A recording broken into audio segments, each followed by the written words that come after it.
안녕하십니까. 80선 108입니다. 108번입니다. 108 80선 474페이지입니다. 자기소화입니다.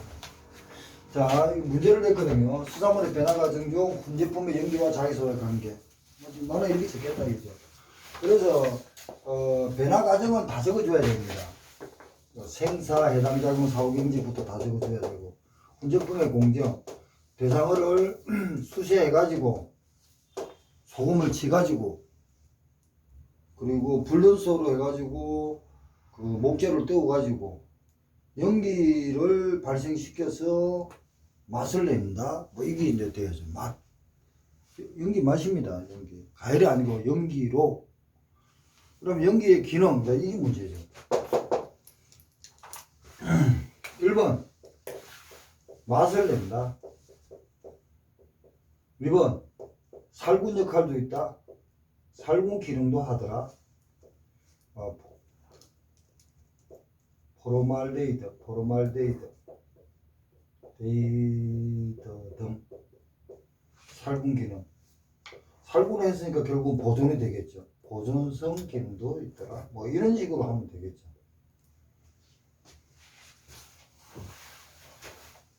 수산물의 가공품이라는 것은 기밀한 해조류에서 해조류 중 홍조류다. 홍조류에 속한다. 알고 있는 것만 적으면 멀쩡한 문제가 아니고, 하이비란 김의 공정에서 가장 중요하다. 이는 김에서 수분이 10% 이상이면 누룩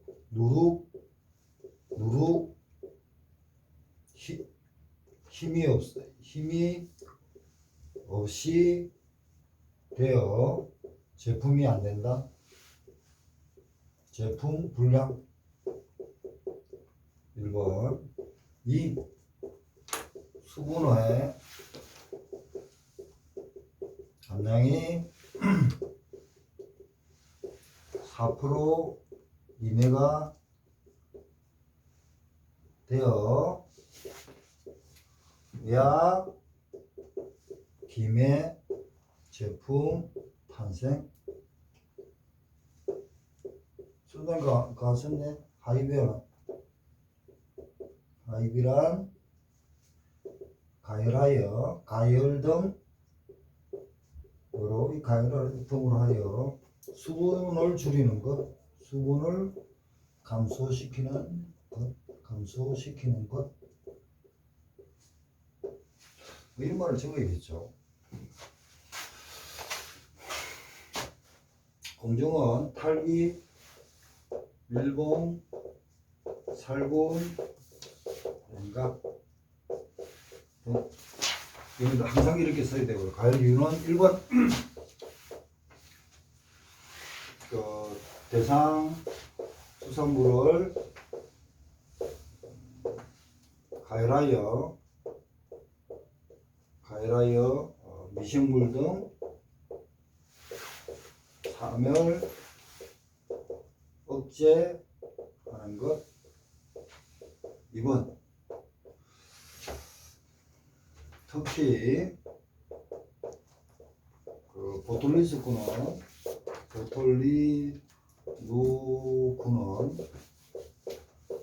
120도 C의 4분간 가열하여야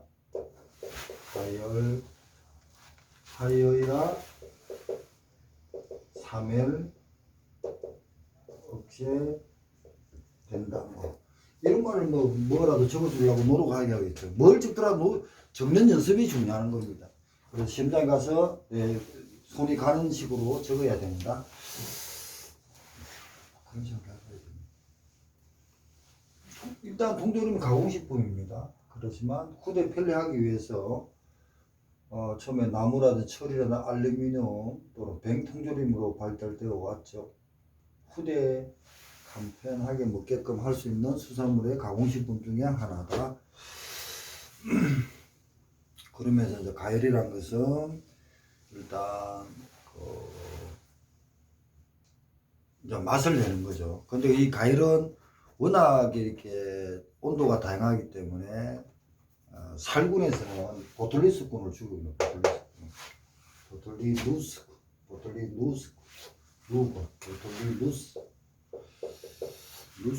죽입니다. 뭐 이런 말을 좀 적어줘야 됩니다. 자, 그런 식으로 계속 적어갈 연습을 해야지 핵심이 뭘까? 물론 이게 답이라고 얘기를 하지 않습니다만 고민을 해보시기 바랍니다.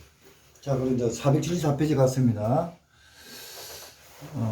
여기가 자기소화가 있습니다. 474페이지. 지금 여기는 이제 혼제품 연기와 자기소화의 관계를 지금 언급해야 됩니다. 스스로 지금 의육 약한 데부터 이렇게 소화가 되고 부표로 넘어가는 과정인데 그걸 억제하는 게 뭡니까? 건제품, 염장품 등이죠. 그리고 통조림 같은 것도 가능하겠죠. 더 이상 진행 안 되게끔 억제하는 거죠. 그래서 자기 소화를 억제하는 것이 혼제품이고 그게 억제하는 것이 연기 성분이더라. 맛을 내고 살균하다 보니까 결국 미생물이 억제가 되더라. 그럼 부패가 안 되겠죠. 자기 소화를 방지하는 거죠. 이런 개념을 가지고 있어야 됩니다.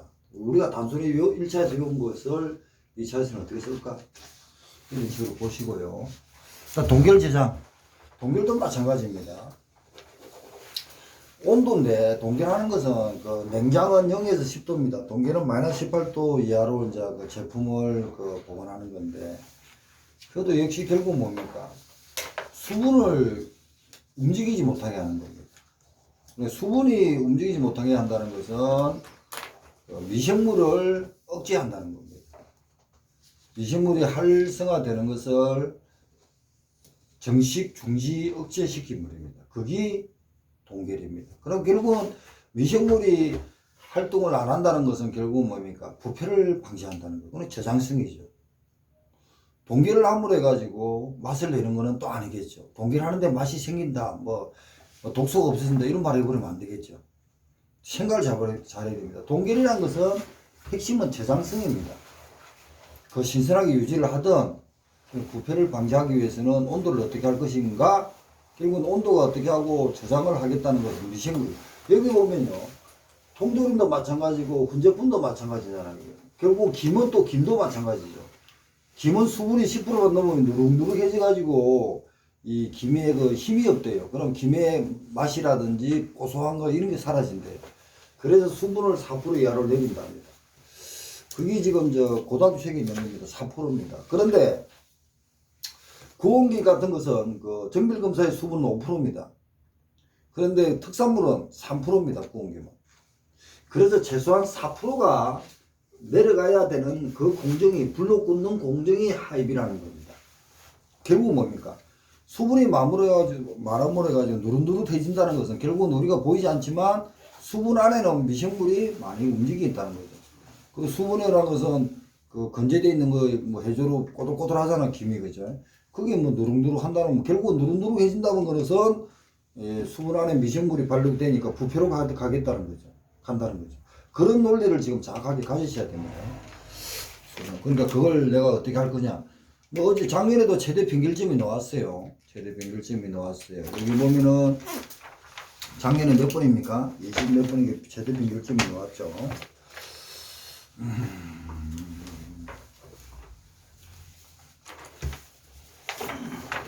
24번입니다. 최대 평균점 동결곡선이 나왔어요. 자, 수산물 품질관리사가 동결 온도에 따라 의육의 품질 차이를 조사하기 위해 생선 중에 온도 측정 결과 연결하고 마이너스 10도, 마이너스 10도 각각 동결 과정의 온도 변화를 기록했다. 또는 동결 곡선을 기록했다. 20도와 40도입니다. 근데 빙결점에서 어떤 온도입니다. 점은 온도입니다. 마이너스 빙결점에서 마이너스 5도 사이에서 빗금 친 부분이 있더라. 이래 용어는 최대 빙결점 정입니다. 이때는 최대 빙결점 생성됩니다. 0과 0.5, 1도, 마이너스 1과 마이너스 5도 사이입니다. 근데 마이너스 20도에서 동결한 어육이 60도에서 동결한 것보다 일반적으로 품질이 나빠진다. 왜 그럴까? 이겁니다. 이유를 두 가지만 썼어요. 5점입니다. 어마어마하게 중요한 점수입니다.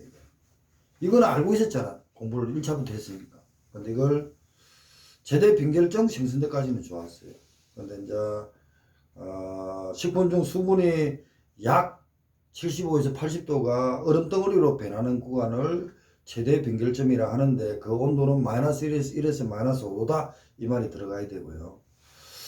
그리고 20도와 마이너스 60도의 식인데 60도는 동결은 빨리 동결했고 20도는 완만하게 동결했어요. 그러면서 결국 뭡니까? 동결하는 방법, 급속 동결과 완만 동결이 있더라 이렇게 말이 들어가야죠. 근데 최대 변결점 생성대를 통과하는 35분 내에 빨리 통과하는 것은 최대 변결점이고 35분 이외에 통과하는 것은 완만 동결이라 하더라. 자, 이런 말을 알고 있는 대로 써야 됩니다. 그래서 완만 동결에 대한 품질이 나빠지는 이유는 완만하게 하다 보니까 미생물도 그 수분에 살아가지고 완만하게 억제가 되겠죠. 그럼 결국 뭡니까? 부피로 가겠죠. 그 제품을 자기 소화를 시키겠죠. 그리고 부피로 갈 겁니다. 그러니까 품질이 저하가 되는 겁니다. 그래서 이 일반적인 그 대상어는 마이너스 18도가 품질을 유지할 수 있는 것이 마이너스 18도 이하의 동결을 하면은 6개월 동안 보존한답니다. 그게 TTT 곡선 같은데. 근데 핵감용 참치는 마이너스 40도가 되어야 자기 제품을 그대로 자기 어떤 본질적인 그 품질을 유지한답니다. 제가 말한 거 무슨 말인지 이해 가셔야 됩니다. 물론 유명이야 작년에 안 봐서 그렇지만 용국 씨는 작년에 봤어. 무슨 말을 하고 싶어 지금 내가. 금방 말한 데서 두 문제가 나왔다는 거야. 맞잖아. 지금 이 문제 이유 두 가지 하고 지금 몇 부지야? 마지막 문제 가봐봐. 29번 문제 봐. 29번 문제 똑같잖아 지금 내용이. 29번 갔어? 봤어? 똑같잖아. 냉동용 참치인데 핵감용 참치인데 마이너스도 보관했대. 뭐고? 니 컨설팅 수산물 분석 컨설팅 어떻게 할래? 지금 말하는 내용이 똑같은 거야. 문제만 바꿔서 그렇지. 핵감용 참치는 감정검사에 보면은 마이너스 40도 이하에 돼야만이 제품을 6개월 보관한다. 6개월 보관은 없지만 일반적으로 6개월 보관한대요. 일반 냉동 일반 냉동품은 마이너스 18도 중심 온도가 되면 6개월. 핵감용 참치는 마이너스 40도가 돼야 그 맛을 보존한답니다. 이 말하고 이 문제 29번 문제하고 24번 문제하고 똑같다는 거예요. 다만 여기는 최대 빈결정 생성대라는 걸 하나 걸고 와서 그렇지 똑같이 동결곡선을 설명한 겁니다. 그러면 논리는 똑같은 거예요. 그럼 내가 어떻게 끄냐? 그거는 교수들이 판단하게끔 하면 돼요. 이거는 최대 빈결점이니까 최대 빈결점은 마이너스 1과 마이너스 5도 사이에서 수분이 약 75에서 80%가 얼음덩어리가 생기는 구간을 말한다. 그리고 동결 온도 분류, 급속 동결과 완만 동결이 있더라. 완만 동결은 최대 빈결점 생성대를 약 35분 이내에 통과하는 걸 급속 동결이라 하고 완만 동결이라 한다. 근데 급속 동결을 하면은 품원이 6개월 동안 유지가 되지만 여기에 그 20도로 동결한 어육과 60도 동결하는데 마이너스 20도로 동결한 어육은 급속 동결을 안 하기 때문에 완만 동결을 하다 보니까 결국은 미생물 억제가 완만하게 돼가지고 결국은 부패가 빠르지 않겠냐. 그러다 보면은 대상어의 어육이 또 어육 단백질 영양분이 손실되니까 품질이 떨어지겠지. 이런 말을 써야 되는 거예요. 29분 냉동 참치도 역시 똑같은 말이죠. 근데 여기서는 최대 변결점이란 말을 했지만 29분은 핵감용 참치는 간능검사 핵심입니다. 간능검사에 보면 중심온도가 마이너스 40도 이하가 돼야 품원이 약 6개월 동안 보관되는데 얘는 이 핵감용 참치를 보관하는 그 회사부터 냉동구에 대한 보관 온도라든지 중심 온도, 특히 중심 온도잖아요. 이런 개념이 없더라.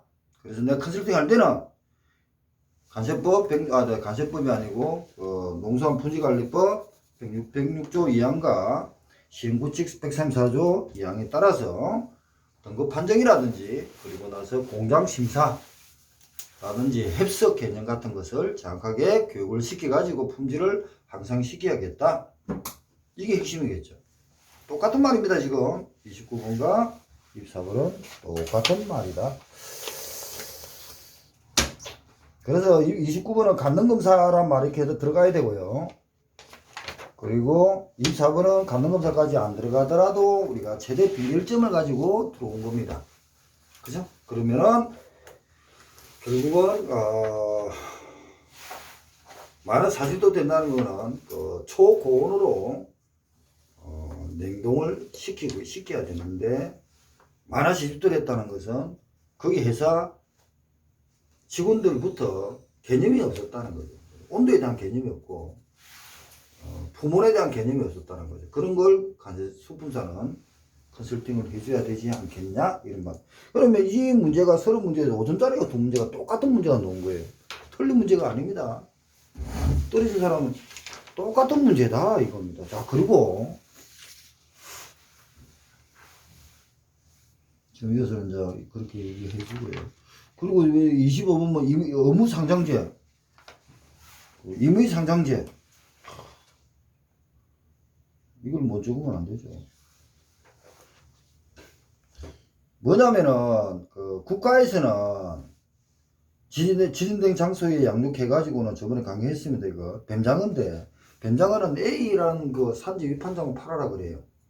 그게 의무상장제 아닙니까? 왜? 다만 종자용은 제외합니다. 국가에서 관리하겠다는 겁니다. 수협에서. 그런데 임의상장제라는 것은 어촌계에서 자유롭게 A와 B의 수협이 있더라도 A가 100만원 주고 B가 80만원, 90만원 주면 A로 가겠다는 겁니다. 그게 의무상장제 아닙니까? 상장한다는 것은 경매에 있겠다는 겁니다. 그죠? 그래서 경매사 들어가고 하는데, 그래서 각 지역의 어촌계의 수협들은 어촌들을 많이 이렇게 홍보를 많이 합니다. 우리 수협에 오면은 사장님한테 이걸 혜택을 줄 것이고 배 같은 것도 보험을 들어가지고 안내를 해줘가지고 수리도 같은 데도 하고, 그리고 나서 어선에 사용되는 기름 같은 것도 우리가 혜택을 받을 수 있는 그런 컨설팅도 해줍니다 이겁니다. 근데 여기 이제 답은 다양한 판로 확보, 그것도 되겠죠. 유통가격 축소에 따른 유통 마진의 축소 및 가격이나 이거는 좀 안 맞습니다. 논리를 해가지고 이 말이 들어야 됩니다. 유통 시간의 단축으로 사무가치 보존, 이것도 안 맞죠. 임의상장제라는 것은 어촌에서 내가 원하는 수협에 갖다 준다는 겁니다. 돈 많이 주는데. 유통의 다양한 확보를 통한 어가 만족 당사, 이거는 맞습니다.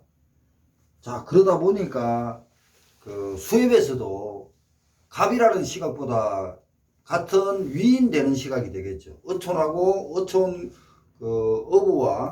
어가와 수협이 대등한 관계가 되겠죠. 왜냐면 A와 B가 대우에 따라서 내가 판로가 다르니까. 그래서 이 중도면에 의한 유통의 왜곡 방지, 이 말은 왜 들어가냐면은 이렇게 단순하게 적으면 안 돼요. 중도면이라는 것은 수협 산지 위판장 같은 데 보면요, 중도면이니 산지 수집인이 유통인이 모아서 수협에 납품을 합니다. 그 중도면이 그래서 나오는 겁니다. 그러니까 이런 식으로 이 자를 땅땅땅땅 이렇게 이제 톡톡톡 떨어지가지고 적는 게 아니고 논리를 맞게끔 적으라는 겁니다. 우리가 뭐 배웠습니까? 농수산 유통가격 안정법과 수산물 유통법을 배웠습니다. 그 논리를 가지고 중도면을 빼야지. 그래서 그 논리를 가지고 중도면을 빼면요, 내가 지금 임의적으로 내가 원하는 대로 갖다 준다. 그러면은 A라는 강제에 있을 때만 갖다 줘야 되는 중도면이 있을 거 아닙니까? 그걸 판매하는 사람 보다 임의니까 중도면을 제가 선별할 수 있다는 거죠. 그래서 중도면하고도 중간에 유통마진이라든지 그것을 줄이면서 내가 어가가 주체적인 판로를 주체적인 결정을 할 수 있고 뭐 이런 얘기를 써야죠. 이건 점수 주려고 했는데 이거에 당스러워 버리면 안 됩니다. 유통비용 절감? 이거는 모릅니다. 다만 유통